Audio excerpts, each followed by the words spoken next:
तर इतक्या प्रमाणामध्ये कुणबी मराठा, मराठा कुणबी हे मराठवाड्यामध्ये या भागात आढळतात अशा प्रकारची ती नोंद आहे।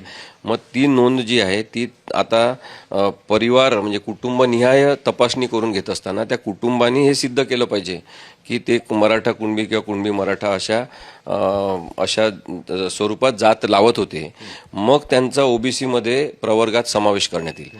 मग आता तसं झाल्यावर ओबीसी मधल्या आरक्षणाचे लाभ घेता येईल हे सांगत असताना मग त्यांनी परत सांगितलं की 90 दिवसात ही प्रक्रिया अर्ज केल्यापासून करण्यात येईल।